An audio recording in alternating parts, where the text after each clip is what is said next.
Olá, seja muito bem-vindo de volta ao canal. Na aula de hoje a gente vai continuar brincando com a API do Metabase. Então, na aula passada, a gente falou sobre autenticação. Então, eu já vou partir aqui do ponto que você já tem o seu token de autenticação do Metabase, beleza? Também já falamos aí, fizemos uma revisão de Python, então vocês já sabem o que se tratam esses pacotes aqui, né? Cada pacote tem uma série de funções dentro deles que vão ajudar a gente a utilizar a API aqui do Metabase, tá bom? Mas não fiquem muito presos a isso. No começo, simplesmente acreditem em mim que funciona e com o tempo, com o costume, vocês vão pegando os detalhes do para que serve cada pacote, o que cada coisa faz, tá bom? Mas o mais importante aqui é que a gente vai partir do pressuposto que você já tem o seu token da autenticação do Metabase e vamos partir daqui, tá? Então, galera, o que a gente consegue fazer com a API do Metabase? Praticamente tudo que você conseguiria fazer entrando lá manualmente no seu Metabase. Então, com a API, a gente consegue rodar uma query, a gente consegue ver resultados de uma query, a gente consegue criar um dashboard, excluir uma query, excluir uma pasta, criar uma pasta, duplicar um dashboard. Tudo que você consegue fazer manualmente dentro do Metabase, você consegue fazer pela API dele. E como que a gente consegue fazer isso? A gente consegue fazer através do que a gente chama de endpoint. O endpoint é um código que você vai colocar depois do seu link do Metabase, e esse código ele vai ter uma instrução para saber o que ele tem que fazer. Além do código, a gente precisa de um método, que a gente viu na aula de APIs, o que significa, né? Então, a gente precisa de um método e um endpoint, toda vez que a gente quiser fazer algo via API. Então, o endpoint que a gente vai usar nesse primeiro exemplo aqui é esse endpoint aqui, com o método post, o endpoint API card ID, query. E a gente vai ver o que ele faz. Primeiro, eu vou lá no Metabase, lá no meu card 279. O meu card 279 é esse aqui. O que ele faz? Esse card, ele faz um insert, ou seja, ele insere dados dentro da tabela adicione 1. E essa tabela adicione 1, ela só tem uma coluna, que é a coluna números adicionados. Essa query aqui vai pegar o número máximo dentre os números adicionados, somar 1 e inserir dentro de volta na mesma tabela. Então, ó, aqui eu tenho uma query que puxa os dados que estão nessa tabela adicione 1. Se a gente ver, os dados que tem é uma lista de 1 a 5. Se eu rodar essa query, que ela vai fazer? Ela vai pegar o número máximo da minha tabela, que é 5, adicionar 1, então fica 6, e inserir esse registro na tabela adicione 1. Ou seja, o número que a gente tem que ver agora é de 1 a 6. Ó, dito e feito. Se eu rodar novamente e voltar lá, agora a gente tem uma lista de 1 a 7. Pegaram a lógica, né? A ideia é que a gente consiga fazer isso agora via API. Então, o que a gente tem que fazer? Primeiro, o método que a gente vai usar é um método post, porque a gente quer fazer uma modificação dentro do Metabase, porém sem puxar dado nenhum, beleza? Então, o post, como na aula passada a gente já vimos, é quando você quer enviar alguma informação para o sistema. Então, o que a gente precisa?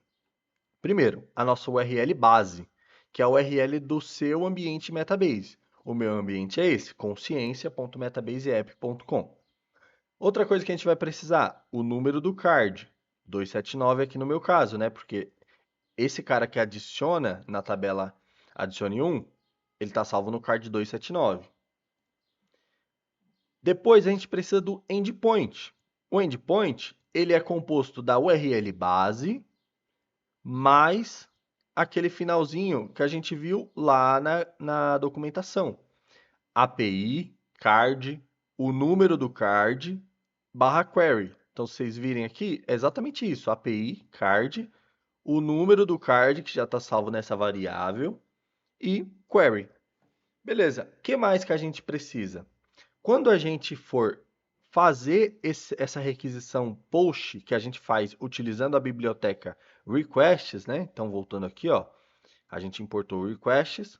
Ele é através dela que a gente pode dizer qual método a gente quer. Então, no caso, a gente dá um requests.post, a gente está falando, a gente quer fazer um método post. E essa biblioteca aqui, esse método post, ele precisa de dois argumentos. Então, ele é uma função. Lembra das funções? A gente chama ela e passa os argumentos delas. O primeiro argumento é o endpoint em si, ou seja, para qual link eu devo apontar. Então, a gente vai apontar para esse endpoint query, né? Para esse texto que está salvo dentro dessa variável endpoint query. Então, dentro da variável endpoint query, ó, vamos dar uma olhada para ver o que tem dentro dela. A gente vai ter esse texto, consciência.metabase.app, /api, /card, /279, /query, certo? Bonitinho, que é o que a gente criou ali em cima. E o que mais que a gente precisa? A gente precisa de um componente chamado headers. E esse componente, ao invés de a gente colocar só o nome da variável que está esse componente, a gente precisa colocar headers igual e o nome da variável. Por quê? Porque não se trata de um texto simples, igual ao endpoint query. O nosso header, que é o nosso cabeçalho, né, em português fica cabeçalho, ele se trata de um arquivo JSON, de um texto no formato JSON, que também falamos na aula de API. Então, como ele se trata de um formato JSON, a gente precisa dizer, olha, o headers é o que está dentro dessa variável aqui, beleza? E por enquanto, só acreditem em mim que o header tem que ser assim. Já já a gente vai ver por que ele tem que ser assim, tá bom? Então, vou rodar o meu header aqui.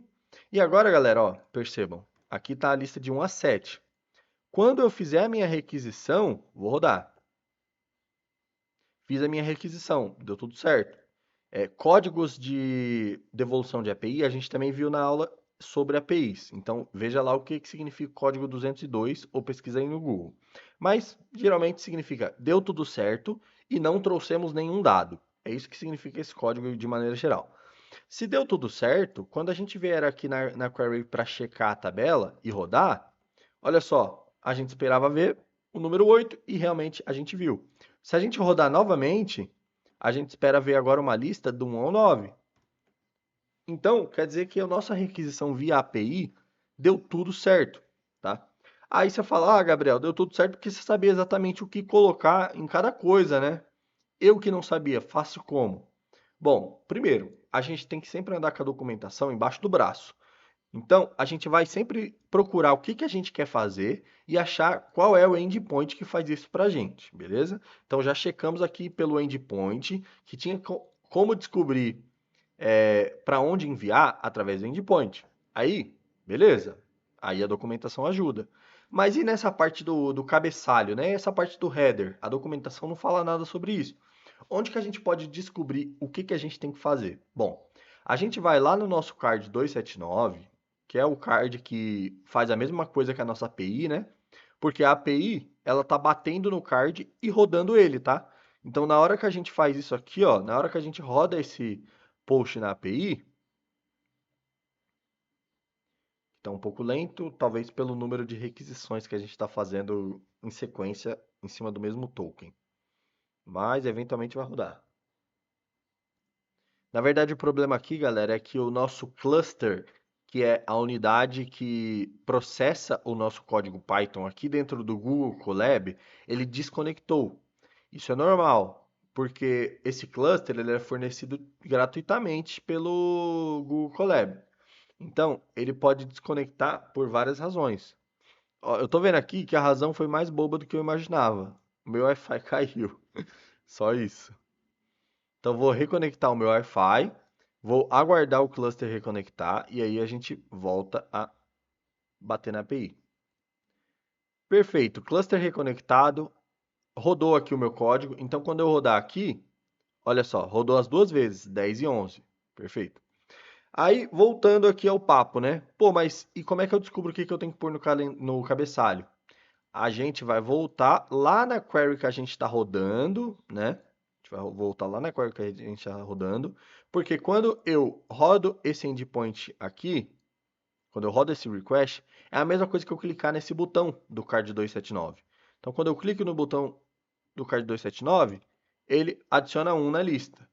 Quando eu rodo a query, rodo a requisição, a requisição adiciona 1 na lista. Então, eles fazem a mesma coisa. Então, se eu vier aqui nessa página, clicar com o botão direito em inspecionar, ou então eu posso clicar com o F12 do meu computador, ele vai abrir essa tela aqui, ó. Olha que maneira. Uma tela cheia de coisa que ninguém entende direito, né? Mas beleza. Se eu clicar aqui em Network, ele vai abrir uma tela que já está mais vazia, né?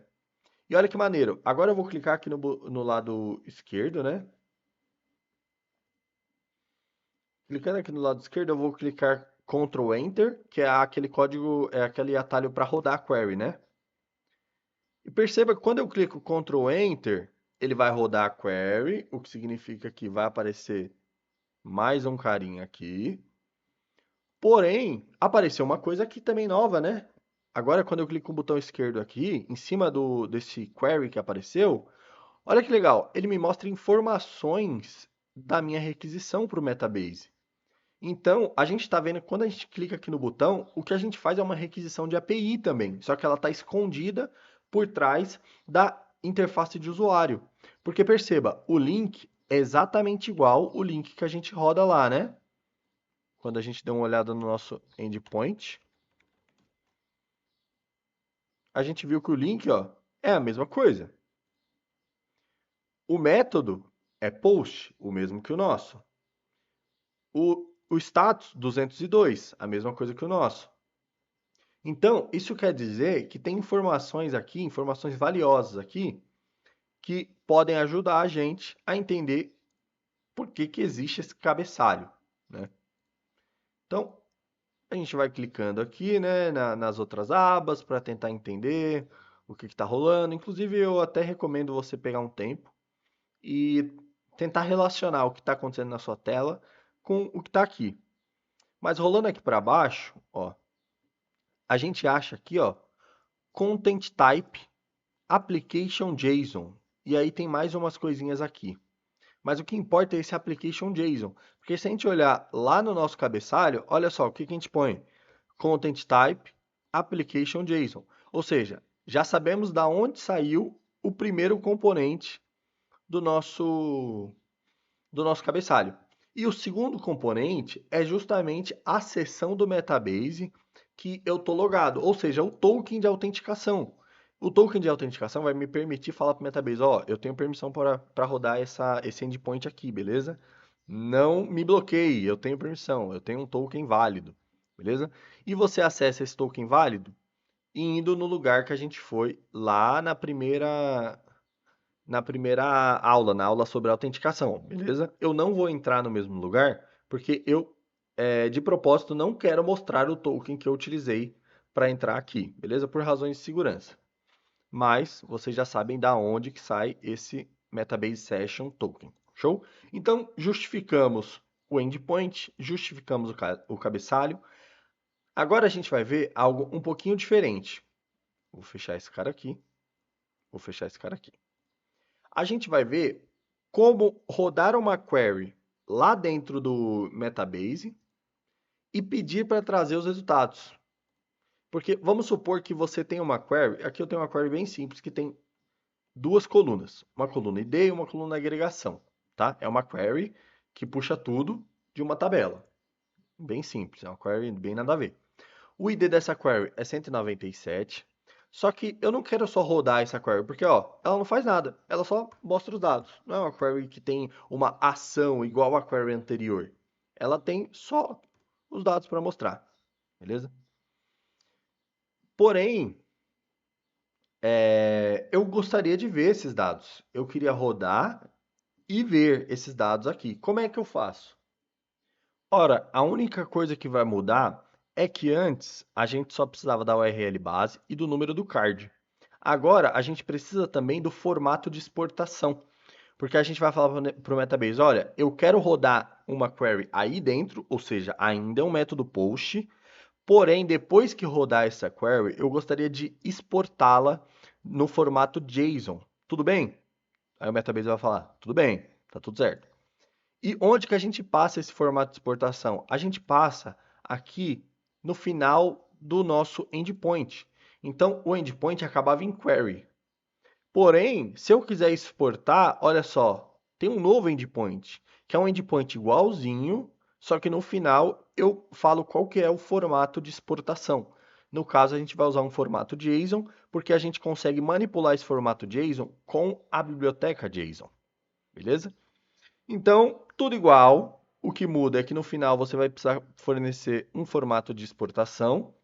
Inclusive, vamos olhar esse endpoint query aqui para a gente ver que, no final das contas, tudo isso daqui é só para juntar todas essas informações no endpoint e formar um link só, tá bom? Perfeito. E o meu calendário, o meu cabeçalho, melhor dizendo, ele é idêntico, tá, gente? Por isso que eu não repeti ele aqui. É o mesmo cabeçalho que a gente usou lá em cima, a gente vai usar aqui embaixo. Content Type Application JSON e a seção é o mesmo token, que ainda está válido. Então, eu vou rodar. E agora é que a gente vai usar as outras duas bibliotecas que a gente importou, a JSON e a Pandas. A biblioteca JSON, a gente vai usar a função loads para puxar, ó, vamos olhar, né? Vamos olhar junto qual é o resultado que vem na query. A query, ela só me diz, opa, a resposta foi 200. 200 é diferente do 202 que deu lá em cima, né? Porque o 200 significa deu tudo certo para rodar a query lá e nós trouxemos dados. Então, o 200 ele me diz uma informação a mais. Nós temos dados. Ok, nós temos dados. Como que a gente verifica esses dados? A gente vai acessar o método content que está dentro da nossa resposta, tá bom? O método content, ele vai falar para a gente, ó, a gente trouxe aqui a tabela, ID1 é a agregação day, ID2 é a agregação week, que é exatamente igual que a gente tem aqui, né? ID1 day, ID2 week e assim por diante. Só que isso daqui está totalmente mal formatado. É por isso que a gente utiliza esse carinha aqui, ó. Quando a gente dá um data igual json.loads resposta query.content, a gente está falando, ó, da biblioteca JSON, eu quero pegar a função loads e eu quero que o argumento dessa função loads seja esse conteúdo todo carregado aqui.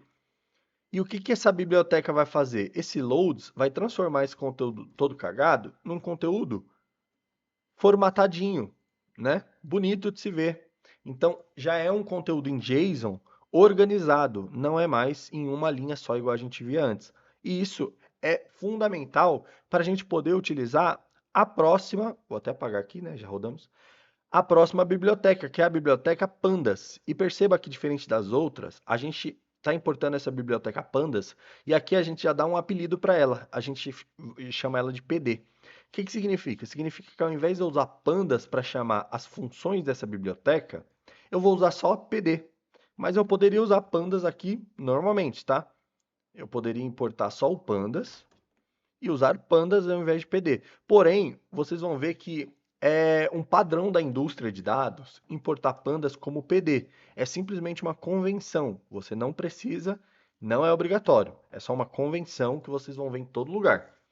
Então, quando a gente fala, olha, eu quero lá da biblioteca pandas puxar a função dataFrame e o argumento dessa função vai ser o que está na minha variável data, ele está falando, olha, eu quero passar essa tabelinha que está em formato JSON para um dataFrame. Um dataFrame é um formato de tabela muito mais parecido com o que a gente está acostumado no Metabase.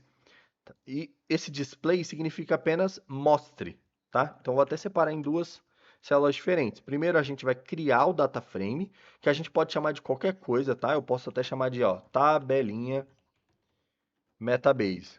Não tem problema, é só uma variável. A variável pode ter qualquer nome.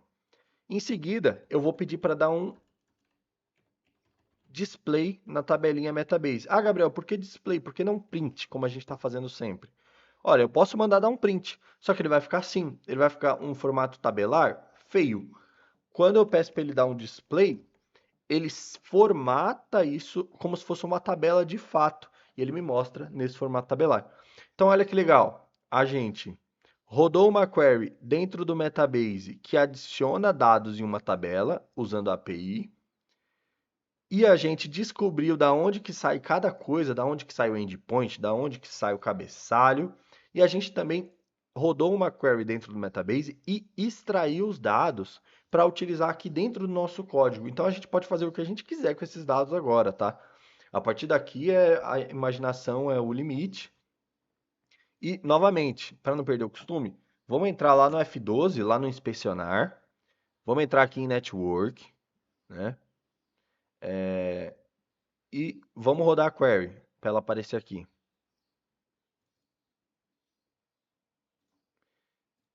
Então, aqui, ó, as mesmas informações, ó.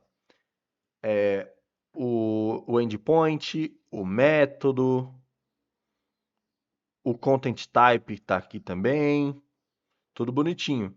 Só que como a gente exportou, a diferença foi que no final a gente teve que adicionar o formato de exportação que a gente queria, beleza? Ainda tem mais um modo, tá? Mais uma variável que é o seguinte: ah, Gabriel, e se a minha query tiver um filtro, por exemplo? Eu quero puxar só as agregações cuja agregação seja igual a um certo texto, por exemplo, seja igual o texto que eu vou colocar nessa variável agregação aqui. Então, eu não quero puxar todo mundo, eu só quero puxar o day. Então, a minha query, ela vai rodar e vai puxar só o day. Ah, eu quero puxar só o week. Então, minha query vai rodar e vai puxar só o week, beleza? Então, vamos ver como que a gente faz para puxar os dados quando tem um filtro. Primeiro, vamos salvar isso aqui. Vamos substituir. Então, agora continua a mesma, né, o mesmo card ID. Porém, se eu tentar puxar, vamos ver o que acontece. É o mesmo card ID. Vou rodar tudo, ó. O endpoint rodou. Agora eu vou bater lá. Rodou. Agora eu quero ver o que ele me trouxe. Olha só. Ele me trouxe algo muito diferente do que ele tinha trazido antes, né? Antes ele tinha trazido bonitinho, tudo certinho o que eu precisava ver, estava lá. Agora, não é possível executar. Olha só, ele me trouxe aqui um parâmetro de erro. Não é possível executar a consulta, faltando parâmetros necessários, agregação. Aí ele fala para mim qual que é o parâmetro que está faltando. Por quê? O que eu fiz aqui foi similar a gente rodar a query sem nada escrito no filtro. Ó. Não é possível executar a consulta, faltando parâmetros necessários à agregação. É exatamente a mesma coisa que está aqui no erro. Como que a gente pode resolver isso? Bom, de duas formas. Ou a gente coloca um valor fixo aqui para esse cara, né? Por exemplo, a gente coloca um valor padrão de day.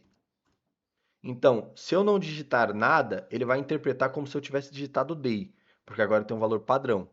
Vamos ver se isso resolve. Voltemos lá na nossa query e vamos bater de novo via API.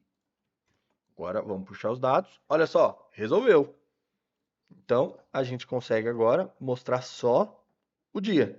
Só que aí você fala, pô, Gabriel, isso não tem graça alguma. Eu queria, eu mesmo, ser capaz de controlar o filtro. Eu queria dizer qual filtro eu quero passar através da API. Tem como? Tem como. A gente vai ver como faz isso agora.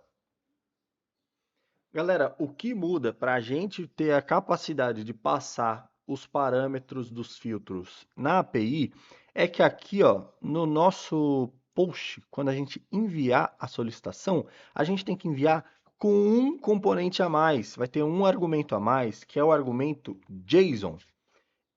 Nesse argumento, a gente precisa enviar todos os dados necessários para a API entender que a gente tem um filtro e que a gente tem os dados que a gente quer passar para esse filtro, tá? Então, da onde vai surgir esses dados? Eu vou já colocar uma variável aqui, dados, e a gente vai criar junto ela, tá? Os dados que a gente vai passar são quais? Bom, a gente precisa informar que tem um filtro, a gente precisa passar algum tipo de identificador desse filtro, e a gente precisa também informar o valor desse filtro. Day, week, month. Como que a gente vai fazer isso? Vamos voltar na nossa query aqui e vamos dar o nosso F12. E agora, vamos rodar essa query, vamos ver o que aparece, né? Lembrando, tá preenchida, tá? Tem que estar preenchida. Então, tá preenchida com day, vou apertar F12, vou rodar a query. Vai aparecer normalmente, mesma coisa que aparecia antes. Só que, ó, além de header, a gente vai ter o payload agora. E o payload nas outras não era importante, porque o payload é a carga, qual informações necessárias para a API a gente precisa passar para ela poder rodar. Nos outros casos, não tinha nenhuma informação necessária. Nessa tem o filtro. A gente precisa fornecer o valor do filtro. Então a gente vai clicar aqui em View Source e a gente automaticamente tem esses dados aqui. Vamos olhar o que esses dados têm. Bom, ele tem uma informação de cachê, se é para ignorar ou não, e aqui está escrito false. Tem uma informação de preview da coleção, que está escrito false. Mas o importante é isso aqui, ó, os parâmetros. Então, ele dá um ID para o parâmetro, ele dá um tipo para o parâmetro, que é tipo categoria, e ele dá um valor, que é day. Opa, esse valor é exatamente o que a gente pôs no filtro. Ou seja, isso aqui é o filtro. Tudo isso aqui é o filtro. Olha só o nome. Ó, agregação, não é o mesmo nome que a gente deu para o filtro?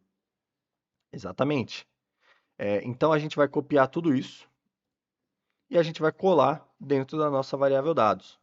Modificações que a gente vai ter que fazer. False em Python é com letra maiúscula, porque senão ele não entende como um estado lógico, tá bom? Então, a gente vai alterar o false, os dois falses para maiúsculo. O que mais que a gente vai alterar? Aqui, ó, o valor. A gente vai alterar o valor, a gente vai colocar dentro de uma variável isso daqui, que vai ser uma variável chamada valor. Por quê? Eu quero controlar esse valor. Então, eu vou colocar uma nova variável aqui chamada valor, que por enquanto vai ser day, mas a gente vai ter a capacidade de trocar ela aqui conforme a gente quiser, beleza?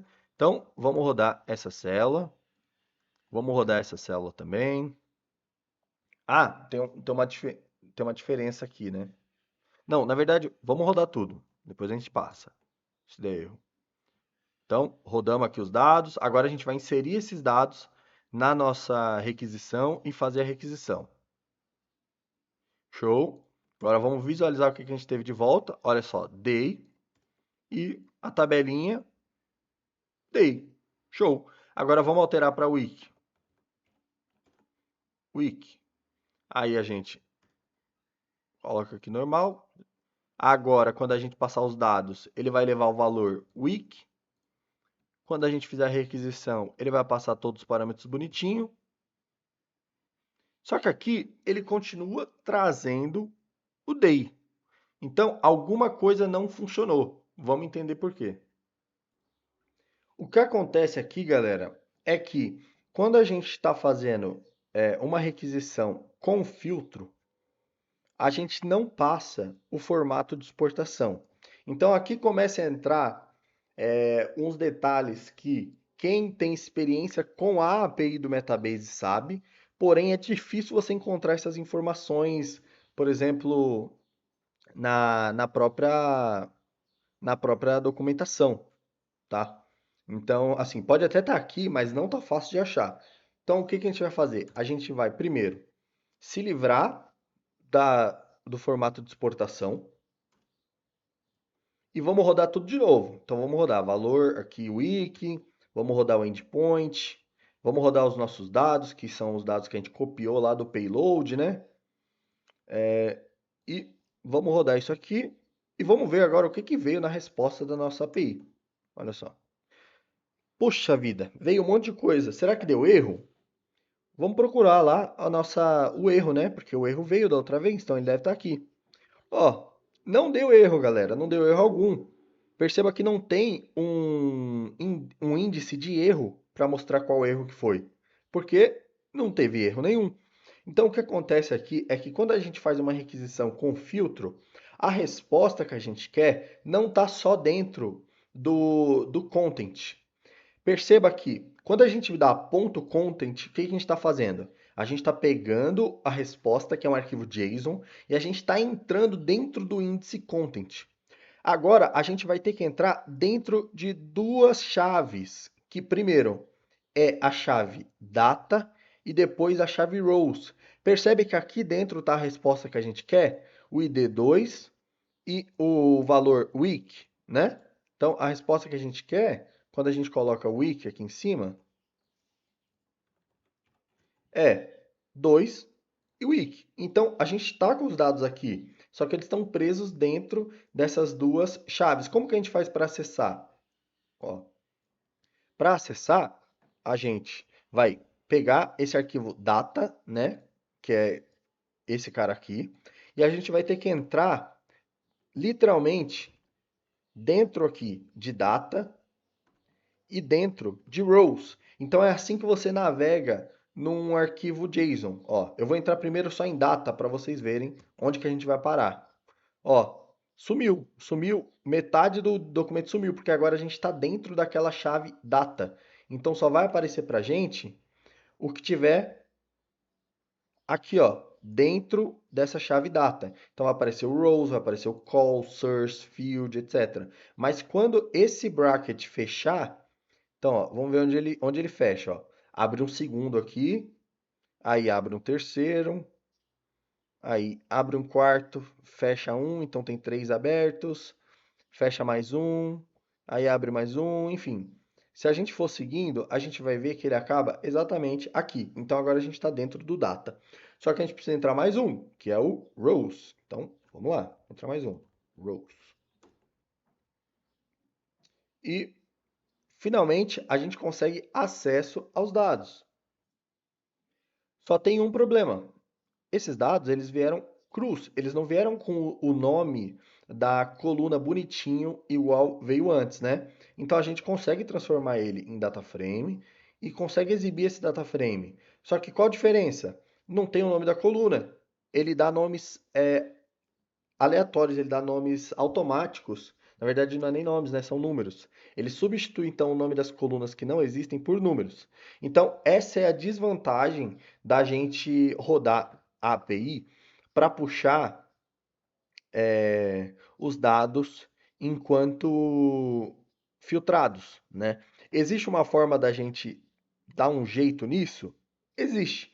Porque se a gente for comparar essa resposta com a outra, né? Então, vamos fazer isso. Então, para isso, eu simplesmente vou voltar àquele formato, né? E se eu rodar com o formato, ele vai ignorar os meus dados e vai voltar com o day. Então perceba, se a gente conseguir reconstruir esse cara aqui, vou copiar, deixar num bloco de notas. Se a gente conseguir reconstruir esse cara aqui, a gente consegue usar. Então, vamos ver se é o caso. E aqui também.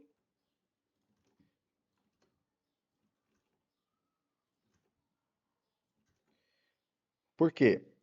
Aqui dentro a gente tem acesso às linhas. E aqui dentro a gente tem acesso às colunas. Então a gente tem aqui a coluna display name e a gente tem a coluna ou a coluna ID e a coluna agregação. Então o que que a gente teria que fazer? A gente teria que abrir uma lista. Dentro dessa lista a gente teria que colocar o primeiro valor e o segundo valor puxando das colunas. Mas como a gente sabe que elas chamam ID e agregação, a gente pode pular esse passo, né? E a gente pode pôr direto ID e agregação e puxar o resultado, né? Então vamos lá. Vamos fazer isso, né? Não tem por que ter preguiça. Vamos lá. Então, perceba que é uma lista dentro de uma lista, significa que a gente pode acessar essa lista indexando o valor. Então, ó, a posição 0 dessa lista é a própria lista que a gente já tinha. E se a gente pegar a posição 0 dessa segunda lista, vai ser só o número 2. Estuda em listas em Python. Se a gente pegar a posição 1, vai ser só a palavra week. Então a gente consegue ter acesso a esses dados de forma individual, beleza? E é justamente o que a gente quer. Por quê? Porque a gente quer pegar, primeiro, o valor 2, Só que a gente quer colocar ele dentro de uma lista e essa lista, dentro dela, vai ter um dicionário. Então, vamos agregar tudo isso, né? Então, nós vamos ter um dicionário dentro de uma lista. Então, esse cara, a gente vai abrir uma lista e a gente vai abrir um dicionário dentro dessa lista. Qual informações a gente vai ter? Primeiro,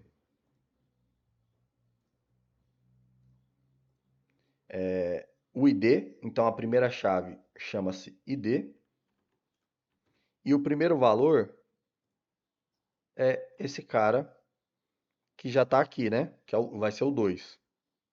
Em seguida, a segunda chave chama-se agregação e o seu valor vai ser exatamente isso, só que da posição 1. Então, vamos rodar para ver o que a gente obteve. Olha só, a gente obteve exatamente a mesma coisa. Então, a gente meio que criou, a gente forjou a mesma saída de antes, para que agora a nossa tabelinha tenha valores de colunas, beleza? Então, vamos lá. Vou alterar isso aqui de week para month. E vamos rodar o processo inteiro. Vamos rodar aqui, vamos alterar nos nossos dados, vamos fazer a requisição na API.